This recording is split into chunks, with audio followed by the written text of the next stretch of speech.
What's up? My name is Carter Jackson, and I'll be going over Alexander Graham Bell. I chose him because he changed the way of communication forever when he created the telephone.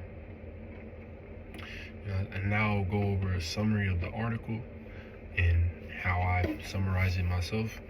Alexander Graham Bell, he was born a Scottish-born American inventor. He was best known for investing, and participating in the telephone. He didn't just create it by himself, but he had help when he created it. He made this in 1876, which changed the way of global communication for forever. And on top of that, he was born in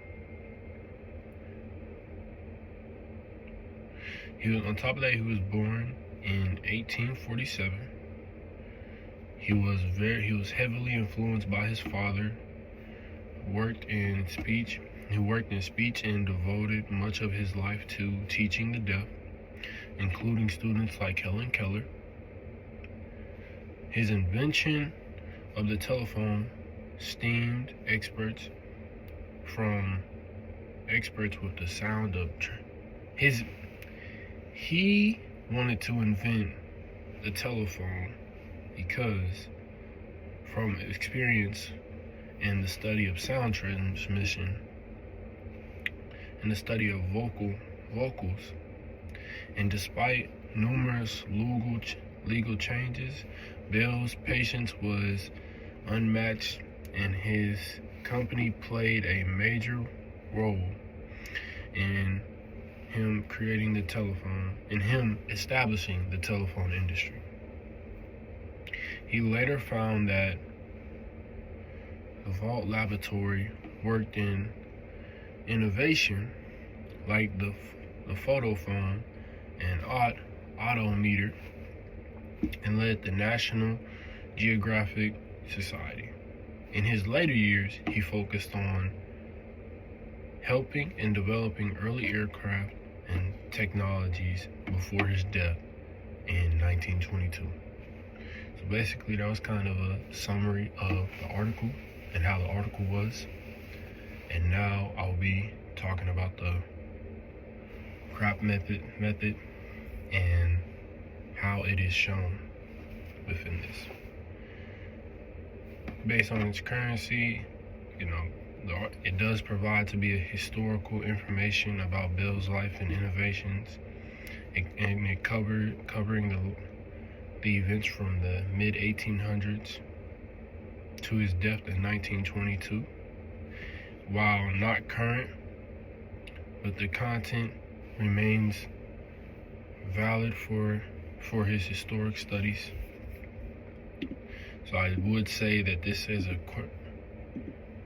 a valid currency information. And then I want to say, for the relevancy, the information is very relevant for students and anyone who is interested in the history of communication and the telephone.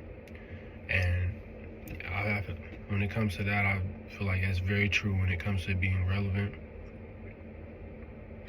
And then when it comes to accuracy, I'd say the article is very detailed and fact-based in accounts of Bell's significant work and issues with his parents and inventions. I believe there's no parent bias. I don't believe there's a bias when it comes to this, or false information, though.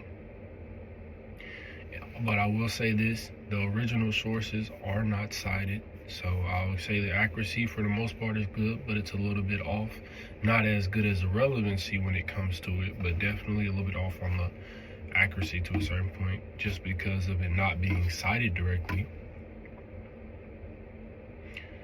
And then the purpose, and I think the purpose is to inform readers. It's very informational. It's to inform readers about Alex Graham Bell's contributions to science and society and the world that we live in, and mainly his innovation when it comes to the telephone and work with deaf people without promoting any specific agendas. This was just purely just off of him wanting to help people and not him trying to make a great amount of wealth. And I think that's great. And also, Bell's invention of the telephone, well, no, I won't go into that part, but that's the crap method for me. And that was my video. I hope y'all enjoy and I hope y'all have a good day. Thank you.